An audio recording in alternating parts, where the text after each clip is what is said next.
இந்த செய்தியை உங்களுக்காக வழங்குவது யூரோ குரூப் மலேசியா.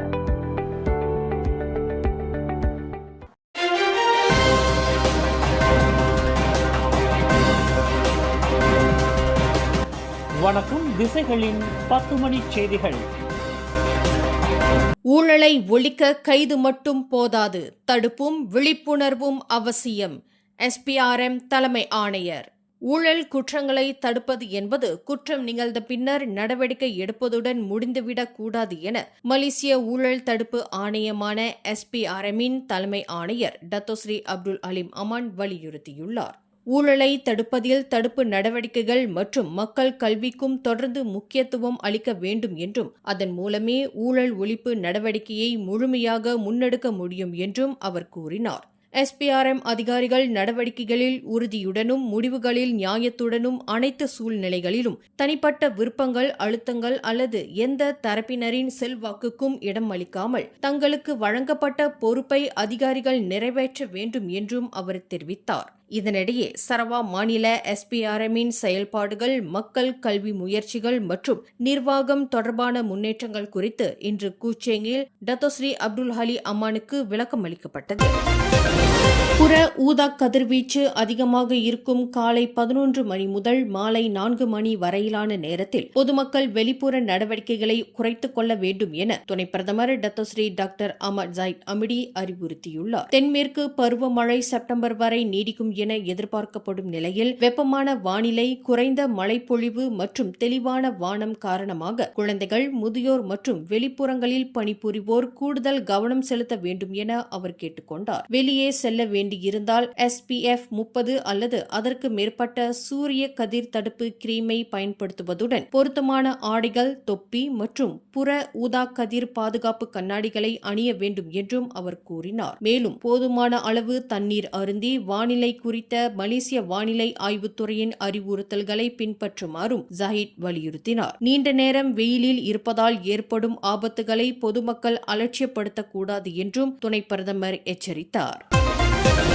ராமா உதவி திட்டமான சாராவின் கீழ் பழங்கள், காய்கறிகள் மற்றும் புரட்சத்து நிறைந்த உணவுப் பொருட்களை வாங்குவதற்கும் அனுமதி வழங்குவது குறித்து அரசாங்கம் பரிசீலித்து வருவதாக துணை பிரதமர் டத்தோஸ்ரீ அமர் ஜாயிட் அமிடி தெரிவித்துள்ளார். இந்த முன்மொழிவு பிரதமர் டத்தோஸ்ரீ அன்வார் இப்ராஹிம் தலைமையிலான தேசிய வாழ்க்கை செலவின நடவடிக்கை மன்றமான நெகாலின் பரிசீலனைக்கு முன்வைக்கப்படும் என்று அவர் கூறினார். அரசாங்கத்தின் உதவி மக்களின் வாங்கும் சக்தியை அதிகரிப்பதுடன் ஆரோக்கியமான உணவுகளை பெறுவதற்கும் வழிவகுக்க வேண்டும் என்று ஜாஹித் தெரிவித்தார். தற்போது சாரா திட்டத்தில் முட்டை, ரொட்டி, பதப்படுத்தப்பட்ட உணவுகள் உள்ளிட்ட 15 வகையான அத்தியாவசிய பொருட்கள் இடம்பெற்றுள்ளன. இத்திட்டத்தின் மூலம் 81 லட்சம் பேர் பயனடைகின்றனர் என்பதையும் துணை பிரதமர் சுட்டிக்காட்டினார். வர்த்தக வாகன ஓட்டுநர்களுக்காக போக்குவரத்து அமைச்சு அறிமுகப்படுத்திய மானிய மருத்துவ பரிசோதனை திட்டத்திற்கு குறைந்த வரவேற்பே கிடைத்துள்ளதாக போக்குவரத்து அமைச்சர் ஆந்தனி லாக் தெரிவித்துள்ளார். கடந்த ஜூன் 30ஆம் தேதி தொடங்கப்பட்ட இத்திட்டத்தில் ஒரு மாதத்திற்குள் 20க்கும் குறைவான ஓட்டுநர்களே பங்கேற்றுள்ளதாக அவர் கூறினார். பர்கேசவுடன் இணைந்து செயல்படுத்தப்படும் இத்திட்டத்தின் கீழ் 85 ரிங்கிட் மதிப்பிலான மருத்துவ பரிசோதனைக்கு வர்த்தக வாகன ஓட்டுநர்கள் 30 ரிங்கிட் மட்டுமே செலுத்த வேண்டும். மீதமுள்ள 55 ரிங்கெட்டை பர்கேசோ ஏற்றுக்கொள்கிறது. எனினும் பல ஓட்டுநர்கள் தொடர்ந்து சாதாரண மருத்துவ பரிசோதனை முறையையே பயன்படுத்தி வருவது ஏமாற்றம் அளிப்பதாக உள்ளது என்று புத்ராஜயாவில் இன்று போக்குவரத்து அமைச்சில் நடைபெற்ற செய்தியாளர்கள் கூட்டத்தில் ஆந்தனி லாக் இதனை தெரிவித்தார். Walaupun satu program yang baik, satu program yang menawarkan bantuan subsidi, we reduce the cost only to RM30 to be paid by the drivers. Tetapi tak ramai lagi mengambil inisiatif ini ataupun menyahut sambutan ini. Jadi kita harap lebih ramai dapat membuat pemeriksaan mereka dengan lebih komprehensif. எனவே அதிகமானோர் தங்களது உடல்நல பரிசோதனையை இன்னும் விரிவாக மேற்கொள்ள வேண்டும் என்று போக்குவரத்து அமைச்சு எதிர்பார்க்கிறது என்று ஆந்தனி லாக் குறிப்பிட்டார். பொதுவாக ஓட்டுநர்கள் ஒரு பாரத்தை மட்டும் எடுத்துச் சென்று அதை மருத்துவரிடம் உறுதிப்படுத்திக் கொள்ள வேண்டும். இந்த முழுமையான உடல்நல பரிசோதனை மூலம் அவர்களுக்கு ஏதேனும் உடல்நல பிரச்சினைகள் அல்லது மருத்துவ பதிவுகள் உள்ளனவா என்பதை கண்டறிந்து கொள்ள முடியும். 40 முதல் 59 வயதிற்குட்பட்ட சுமார் 30,000 வர்த்தக வாகன ஓட்டுநர்களை உள்ளடக்குவதை இலக்காக கொண்டுள்ள இத்திட்டம் நாடு முழுவதும் 500 மருத்துவமனைகளில் செயல்படுத்தப்படுகிறது. இந்த சலுகையை வர்த்தக வாகன ஓட்டுநர்கள் நல்ல முறையில் பயன்படுத்திக் கொள்ள வேண்டும் என்று ஆந்தனி லாக் வலியுறுத்தினார். முன்னாள் மலேசிய ஊழல் தடுப்பு ஆணையத்தின் தலைமை ஆணையர் அசாம் பாக்கியை அவதூறாக பேசியதாக கூறப்படுவதை வர்த்தகர் ஆல்பர்ட் மறுத்துள்ளார். தாம் வெளியிட்ட கருத்துக்கள் உண்மையான தகவல்களை அடிப்படையாக கொண்டவை அல்லது பொதுநலன் சார்ந்த விவகாரம் குறித்த நியாயமான கருத்துக்கள் என ஆல்பர்ட் தெரிவித்துள்ளார். அசாம் பாக்கி தொடர்ந்த அவதூறு வழக்கில் கடந்த மாதம் ஷாலாம் உயர்நீதிமன்றத்தில் ஆல்பர்ட் தமது தற்காப்பு வாதத்தை தாக்கல் செய்தார். தம்மை பற்றிய கருத்துக்கள் மூலம் ஊழல் தடுப்பு ஆணைய விசாரணைகளை கையாண்டதாகவும் சபாவில் ஊழல் விவகாரங்களில் இடைத்தரகராக செயல்பட்டதாகவும் அரசியல்வாதிகளை பாதுகாக்க அதிகாரத்தை தவறாக பயன்படுத்தியதாகவும் ஆல்பர்ட் குற்றஞ்சாட்டியதாக அசாம்பாக்கி கூறியுள்ளார். ஆனால் இந்த குற்றச்சாட்டுகள் பொய்யானவை என்றும் தமது நற்பெயருக்கு பாதிப்பை ஏற்படுத்தியதாகவும் அசாம்பாக்கி தெரிவித்துள்ளார்.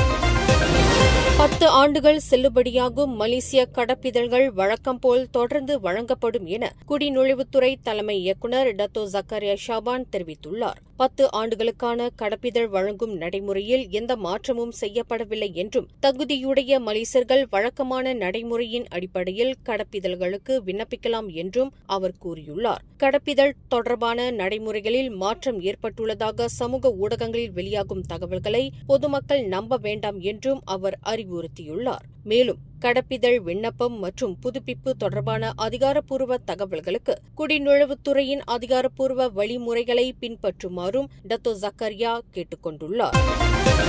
பேரா சங்காட் கிண்டிங் தோட்ட தமிழ்ப்பள்ளி தொடர்பாக அண்மையில் வெளியான புகார்கள் குறித்து கல்வி இலாகா விசாரணை மேற்கொண்டுள்ளதாக மாநில ஆட்சிக்குழு உறுப்பினரும் மாநில இந்தியர் விவகாரங்களுக்கான தலைவருமான டத்தோ சிவனேசன் தெரிவித்துள்ளார். இவ்விவகாரம் தொடர்பில் முறையான மற்றும் விரைவான விசாரணையை மேற்கொண்டு உரிய முடிவை எடுக்குமாறு கல்வி அலுவலகத்திடம் தாம் வலியுறுத்தியுள்ளதாக அவர் கூறினார். பள்ளியில் ஏதேனும் குறைகள் இருந்தால் அவற்றை சமூக ஊடகங்கள் அல்லது பொது தளங்களில் வெளியிடுவதற்கு பதிலாக முறையான வழியில் கல்வி அலுவலகத்தின் கவனத்திற்கு கொண்டு வந்து தீர்வு காண வேண்டும் என்றும் அவர் கேட்டுக் கொண்டார். சமீபத்தில் இந்த பள்ளியை பற்றி ஒரு சர்ச்சை ஒன்று உருவாச்சு.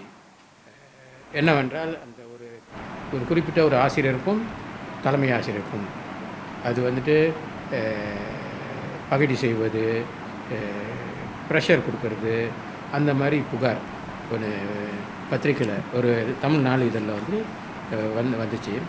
அதை தொடர்ந்து கல்வி இலாக்கா அதை விசாரணையும் செய்தார்கள். அந்த விஷயம் அந்த ஆசிரியரும் என்னை சந்தித்தாங்க கடந்த வெள்ளிக்கிழமை.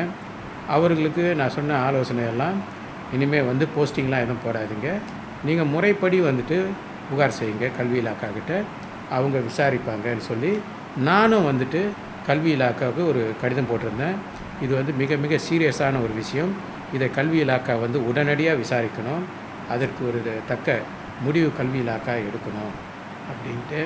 அது என்ன புகார்ன்ற இதுக்கு நம்ம போக வேண்டிய அவசியம் கிடையாது. ஆனால் கல்வி சட்டம் 1972 தான் பெற்றோர் ஆசிரியர் சங்கம் உருவாக்கப்பட்டது. அப்போ தான் அதோட சட்ட விதிமுறைகளையும் உருவாக்கப்பட்டது.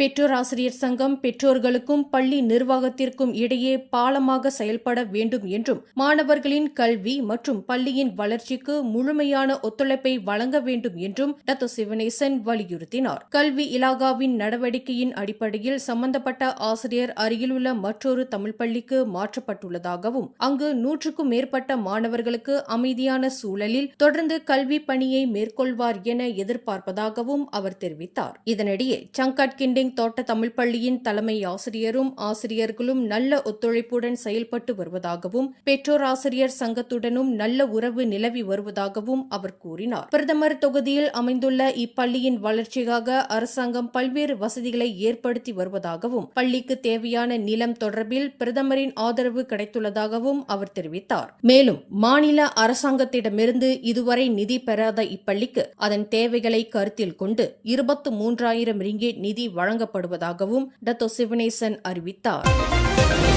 9 ஆண்டுகளுக்கு பின்னர் மலேசியாவில் மீண்டும் நடைபெறவுள்ள F1 கால்ஃப் ஏர் பாரைன் கிராண்ட் பிரிக்ஸ் போட்டிக்கான நுழைவுச் சீட்டுகள் இன்று முதல் விற்பனைக்கு வந்துள்ளன. அக்டோபர் 2 முதல் 4 தேதி வரை சிப்பாங் அனைத்துலக பந்தய சர்க்கிட்டில் நடைபெறும் இந்த 3 நாள் போட்டிக்கான குறைந்தபட்ச டிக்கெட் விலை 200 ரிங்கெட் ஆகும். 200 ரிங்கெட் டிக்கெட் மூலம் ஜி பகுதி திறந்தவெளி புல்வெளி பார்வையாளர் மாடத்தில் போட்டியை காணலாம். மற்ற பார்வையாளர் மாடங்களுக்கான டிக்கெட் விலை 809 ரிங்கெட் 60 சென்ட் முதல் 2083 ரிங்கெட் 40 சென்ட் வரை நிர்ணயிக்கப்பட்டுள்ளது. முக்கிய பார்வையாளர் மாடத்திற்கான டிக்கெட்டில் போட்டியின் தொடக்கம், நிறைவு, பிட் ஸ்டாப் மற்றும் பரிசளிப்பு நிகழ்வுகளை காண முடியும். மலேசியாவில் கடைசியாக 2017 ஆண்டு ஃபார்முலா 1 போட்டி நடைபெற்ற நிலையில் 9 ஆண்டுகளுக்கு பின்னர் இந்த போட்டி மீண்டும் செப்பாங் சர்க்கிட்டிற்கு திரும்பியுள்ளது.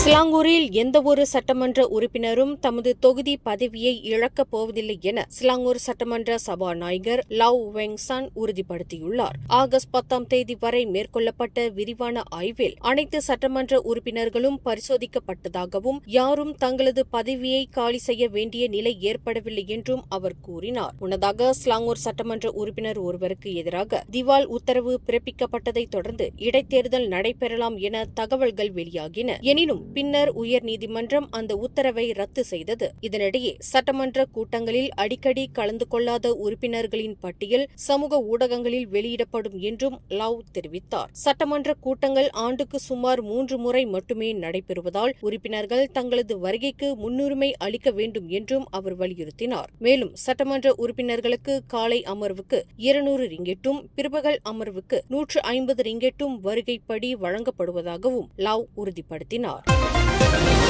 கில்லானில் நாய் பிடிக்கும் நடவடிக்கையில் பங்கேற்ற தாம் எந்த விலங்கையும் காயப்படுத்தும் அல்லது கொல்லும் நோக்கத்துடன் அங்கு செல்லவில்லை என்று ராக்கி என்ற நாய் கொல்லப்பட்ட சம்பவம் தொடர்பில் 24 வயதான ஷா இசாம் தெரிவித்துள்ளார். கடந்த ஜூலை 29 தேதி நடைபெற்ற அந்த நடவடிக்கையில் கில்லான் மாநகர மன்றமான MBDK தமக்கு வழங்கிய பணியை நிறைவேற்றுவதற்காக மட்டுமே தாம் பங்கேற்றதாக அவர் கூறினார். ராக்கியின் மரணம் தமக்கும் மிகுந்த வேதனையை ஏற்படுத்தியதாகவும் ஆனால் பிராணிகளுக்கு தீங்கு விளைவிக்கும் எண்ணம் தமக்கு இருந்ததில்லை என்றும் அவர் தெரிவித்துள்ளார். குடியிருப்பாளர்களின் பிரதிநிதியாகவே இந்த நடவடிக்கையில் தாம் பங்கேற்றதாகவும் இதில் கலந்து கொண்ட MBDK அமலாக்க அதிகாரிகள் அனைவருக்கும் நாய் பிடிக்கும் நடைமுறைகள் குறித்து விளக்கம் அளித்து தேவையான உபகரணங்களை வழங்கியதாகவும் ஷா இசாம் கூறினார். அம்னோ முன்னாள் உதவித் தலைவர் டத்தோஸ்ரீ இஷாமுடின் உசேன் தனது மனைவியுடன் இணைந்து 9வது பிரதமர் டத்தோஸ்ரீ இஸ்மாயில் சப்ரி யாக்கூப்பையும் அவரது மனைவி டத்தின் ஸ்ரீ முஹைனி ஜைனால் அபிடீனையும் இன்று வியாழக்கிழமை அவர்களது இல்லத்தில் சந்தித்துள்ளார். தமது ஃபேஸ்புக் பதிவில் இந்த சந்திப்பு குறித்து தெரிவித்த இஷாமுடின் பெர நாடாளுமன்ற உறுப்பினரான இஸ்மாயில் சப்ரி விரைவில் குணமடைந்து நல்ல ஆரோக்கியத்துடன் இருக்க வேண்டும் என பிரார்த்திப்பதாக குறிப்பிட்டுள்ளார். முன்னதாக உடல் நலக்குறைவு காரணமாக இஸ்மாயில் சப்ரி தேசிய இருதய கழகத்தில் சிகிச்சை பெற்றிருந்தார். அவரது உடல்நிலை மோசமடைந்ததை தொடர்ந்து மருத்துவ நிபுணர்களின் தீவிர கண்காணிப்புக்காக அவர் மீண்டும் அங்கு அனுமதிக்கப்பட்டதாகவும் இதய துடிப்பு சீராக்கி கருவி பொருத்துவது தொடர்பான சிகிச்சைக்கு அவர் திட்டமிடப்பட்டிருந்ததாகவும் தெரிவிக்கப்பட்டுள்ளது. ஜோஹர் பாரு லக்கின் பகுதியில் உள்ள ஒரு பல்பொருள் அங்காடியில் ரகளையில் ஈடுபட்டதாக கூறப்படும் 69 வயது வெளிநாட்டவர் ஒருவரை போலீசார் கைது செய்துள்ளனர். அவர் ஊழியர்களை தகாத வார்த்தைகளால் திட்டியதுடன் இரும்பு கம்பி கொண்ட துப்புரவு பிரஷை காட்டி மிரட்டியதாகவும் வாடிக்கையாளர்களுக்கு இடையூறு ஏற்படுத்தியதாகவும் ஜோஹர் பாரு ஸ்லாத்தான் மாவட்ட போலீஸ் தலைவர் அஸ்ரி இஷாம் தெரிவித்துள்ளார். பணம் செலுத்திய பின்னர் மீதி தொகையை திருப்பிக் கொடுக்கவில்லை என கூறி ஊழியர் ஒருவருடன் ஏற்பட்ட தகராறே சம்பவத்திற்கு காரணம் என முதற்கட்ட விசாரணையில் தெரியவந்துள்ளது. போலீசார் அவரை கைது செய்ய முயன்றபோது ஏற்பட்ட மோதலில் குறைந்தபட்ச பலவந்தத்தை பயன்படுத்தி அவரை கட்டுப்படுத்தியதாக போலீசார் தெரிவித்தனர். சந்தேக நபருக்கு முன் குற்றப்பதிவுகள் இல்லை என்றும் மேற்கொள்ளப்பட்ட சிறுநீர் சோதனையில் போதைப்பொருள் பயன்பாடு இல்லை என்றும் தெரிவிக்கப்பட்டுள்ளது. அவர் 4 நாட்கள் தடுப்பு காவலில் வைக்கப்பட்டு விசாரணை நடைபெற்று வருகிறது. சம்பவம் தொடர்பான காணொளிகளை சமூக ஊடகங்களில் பகிர வேண்டாம் என பொதுமக்கள் கேட்டுக் கொள்ளப்பட்டுள்ளனர். மேலும் செய்திகளை தெரிந்து கொள்ள கீழே இருக்கும் பெல் பட்டனை அழுத்துங்கள். உங்கள் மகிழ்ச்சியை வெளிப்படுத்த லைக் மற்றும் ஷேர் செய்யுங்கள். தொடர்ந்து திசைகளோடு இணைந்திருக்க சப்ஸ்கிரைப் செய்யுங்கள்.